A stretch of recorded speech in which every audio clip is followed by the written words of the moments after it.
بسم اللہ والصلاة والسلام علی رسول اللہ اما بعد۔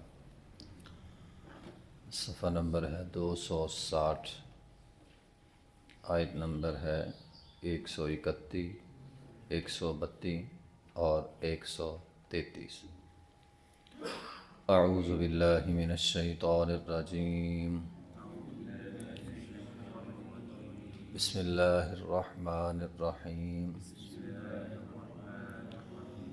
ذالک ان لم یکن ربک مہلک القری بظلم واہلھا غافلون ولکل درجات مما عملوا وما ربک بغافل عما یعملون وربک الغنی ذو الرحمہ ان یشأ یذہبکم ویستخلف من بعدکم ما یشاء کما انشأکم من ذریۃ قوم آخرین۔ ذالک یہ ان لم یکن نہیں ہے لائق ربو کا تیرے رب کے کہ مہلک القری وہ کسی بستی کو ہلاک کرے بظلم اس کے ظلم کی وجہ سے، واہلھا غافلون حالانکہ اس کے رہنے والے غافل ہوں، ولکل درجات ہر ایک کے لیے درجے ہیں مما عملوا جو انہوں نے عمل کیے، وما ربک بغافل اور آپ کا رب غافل نہیں ہے اما یعملون ان کے اعمال سے، وربک الغنی تیرا رب غنی ہے، ذو الرحمہ رحمت والا ہے، ان یشأ یذہبکم اگر وہ چاہے تو وہ لے جائے تم کو، ویستخلف من بعدکم اور تمہارے بعد کسی اور کو تمہارا جانشین بنا دے، ما یشاء جس کو چاہے، کما انشأکم جس طرح کہ اس نے تمہیں پیدا کیا، من ذریۃ قوم آخرین کسی اور قوم کی اولاد سے۔ ذالک ان لم یکن ربک تیرے رب کے یہ لائق نہیں ہے۔ اللہ تعالیٰ پہلے حجت تمام کرتا ہے، رسولوں کو بھیجتا ہے، کتابیں اتارتا ہے، لوگ آتے ہیں ڈرانے کے لیے، سمجھانے کے لیے، جب قومیں بات نہیں مانتی پھر جا کے اللہ کا عذاب آتا ہے۔ ایسا نہیں ہوتا کہ براہ راست اللہ کا عذاب آ جائے، کوئی ڈرانے والا ہی نہ ہو۔ وما كنا معذبین حتی نبعث رسولا یہ اللہ کا دستور ہے، اللہ علمی کی بنا پر کسی کو تباہ نہیں کرتا۔ اس دنیا کی تاریخ میں کچھ لوگ ایسے ہوں گے جن کے پاس جو کل قیامت کے دن اللہ تعالیٰ کے ہاں عذر پیش کریں گے۔ ان میں ایک تو بچے ہیں، چھوٹے چھوٹے بچے جن کو ابھی سمجھ ہی نہیں ہے، تو احادیث کے مطابق کل مولود یولد علی الفطرہ بچے فطرت پر پیدا ہوتے ہیں، اور ہر بچہ جو بچپن میں فوت ہو گیا احادیث کے مطابق وہ جنتی بچہ ہے۔ نبی علیہ الصلوۃ والسلام نے معراج کی رات دیکھا، ابراہیم علیہ الصلوۃ والسلام کے ارد گرد بچے بیٹھے ہوئے تھے، پوچھا یہ کون ہے؟ تو آپ کو بتلایا گیا یہ وہ بچے ہیں جو بچپن میں فوت ہو گئے تھے، خواہ ان کے والدین مسلمان تھے خواہ ان کے والدین کافر تھے، بہرحال وہ بچے تو جنت میں جائیں گے۔ ایک حدیث میں ہے 4 قسم کے لوگ اللہ تعالیٰ کے حضور حجت بازی کریں گے، یعنی اپنا عذر پیش کریں گے اور اللہ ان کا عذر قبول کرے گا۔ ایک وہ بندہ ہوگا جو بہرا ہے، وہ اللہ کو کہے گا اللہ میں تو سن ہی نہیں سکتا تھا، جب میں سن نہیں سکتا تھا تو تیری دعوت میرے تک کیسے پہنچ پاتی۔ ایک پاگل ہوگا، وہ کہے گا اللہ میں تو نہ سمجھ تھا، ویسے ہی پاگل تھا، مجھے دین دنیا کا پتہ ہی نہیں تھا۔ اور ایک وہ ہوگا جو حد سے زیادہ بڑا ہوگا، انتہائی بڑا آدمی، اس کی حالت بھی آپ یوں ہی سمجھیں جیسے پاگل ہوتا ہے، اسے سمجھ نہیں ہوتی، نہ سمجھ ہے، نادان ہے۔ نمبر 4 سے مراد اہل فطرت کے لوگ، اس سے مراد وہ لوگ ہوتے ہیں جن کے پاس واقعتاً ہی اللہ کا پیغام نہیں پہنچا۔ دیکھیے پوری دنیا ہے، دنیا میں پتہ نہیں کہاں کہاں لوگ آباد ہیں، اگر واقعتاً ہی کوئی ایسی جگہ ہے جہاں دعوت نہیں پہنچی، دنیا کی تاریخ کی بات کر رہا ہوں، اب تو تقریباً آج دنیا کے کونے میں اللہ کی دعوت پہنچ چکی ہے، لیکن سابقہ ادوار میں، قوموں میں بعض جگہ ممکن ہے ایسی ہوں جہاں پہ دعوت جو ہے وہ اللہ کی نہیں پہنچی، تو ان کے بارے میں کیا حکم ہوگا؟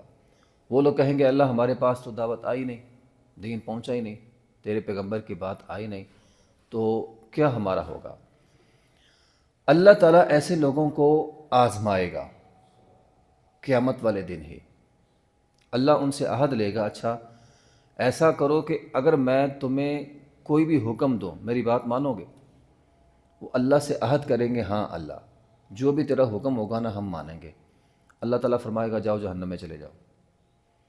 تو جو اللہ کی بات مان کر جہنم میں جائے گا وہ جنت میں چلا جائے گا، جو اللہ کا حکم نہیں مانے گا فرشتے اس کو اٹھا کے جہنم کے اندر پھینک دیں گے۔ تو گویا یہ ان کی ایک آزمائش ہوگی، جو اس آزمائش میں سے کامیاب ہو جائے گا وہ جنت میں چلا جائے گا، جو آزمائش میں سے کامیاب نہیں ہوگا وہ جہنم کے اندر چلا جائے گا۔ تو باقی جو لوگ ہیں ان کے متعلق ویسے بھی ایک حدیث ہے کہ نبی علیہ الصلوۃ والسلام نے فرمایا اللہ تعالیٰ جس کی جو اہم چیز لے لے، سماعت ہے، بصر ہے، ٹھیک ہے، اس کی زبان ہے، یا اس کی کوئی ٹانگ ہے، ہاتھ ہے، کوئی بھی اہم چیز اللہ تعالیٰ لے لے، وہ صبر کرے، اس صبر کے بدلے اللہ تعالیٰ اس کو جنت عطا کرتے ہیں۔ تو یہ بات ہے کہ لا علمی ایک بندہ کہے کہ اللہ مجھے پتہ ہی نہیں اور اللہ سے اٹھا کے جہنم کے اندر پھینک دیں، ایسا نہیں ہوگا۔ واقعتاً ہی اگر کسی کو نہیں پتہ تو اس کی آزمائش ہوگی، ورنہ ایسے لوگ ہوں گے جن کے پاس رسول بھی آئے، کتابیں بھی آئیں، ڈرانے والے بھی آئے، سمجھانے والے بھی آئے، اللہ کے بندے بھی آئے، انہوں نے سمجھایا بھی لیکن وہ نہیں مانے، ہٹ درم رہے، ایسے لوگوں کا کوئی عذر قبول نہیں کیا جائے گا۔ وَلِكُلٍّ دَرَجَاتٌ مِّمَّا عَمِلُوا، ہر ایک کے لیے درجے ہوں گے جو انہوں نے عمل کیے، جنت کے بھی درجے ہیں، جہنم کے بھی درجے ہیں۔ جہنم کے سب سے نچلے گڑھے میں اللہ تعالیٰ منافقینوں کو پھینکیں گے۔ جنت کے بھی درجات ہوں گے، مختلف درجات۔ احادیث کے مطابق نبی علیہ الصلوۃ والسلام نے فرمایا جنت کے بہت سارے درجے ہیں، جب بھی جنت مانگا کرو فردوس مانگا کرو، فردوس سب سے اعلیٰ درجہ ہے۔ جنت کے جو درجے ہوں گے اللہ تعالیٰ وہاں پہ قرآن مجید کے اندر ایک آیت ہے وَالَّذِينَ آمَنُوا وَاتَّبَعَتْهُمْ ذُرِّيَّتُهُم بِإِيمَانٍ أَلْحَقْنَا بِهِمْ ذُرِّيَّتَهُمْ وَمَا أَلَتْنَاهُم مِّنْ عَمَلِهِم مِّن شَيْءٍ۔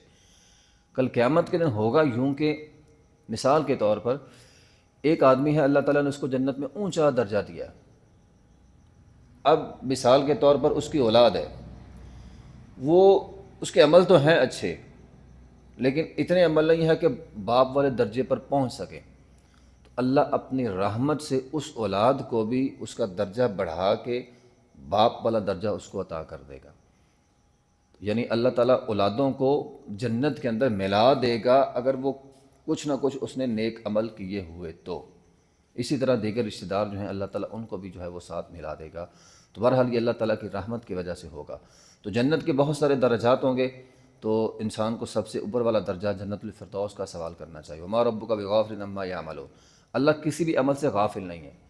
آپ چھوٹی سے چھوٹی نیکی کرتے ہیں آپ کو اس کا بھی بدلہ ملے گا، آپ سے اگر گناہ ہوتا ہے تو اس کی بھی سزا ملے گی۔ ہاں ہو سکتا ہے اللہ معاف کر دے لیکن وہ آپ کا گناہ لکھا ضرور جائے گا۔ ہر انسان کی ہر نیکی لکھی جاتی ہے، ہر انسان کا ہر گناہ لکھا جاتا ہے۔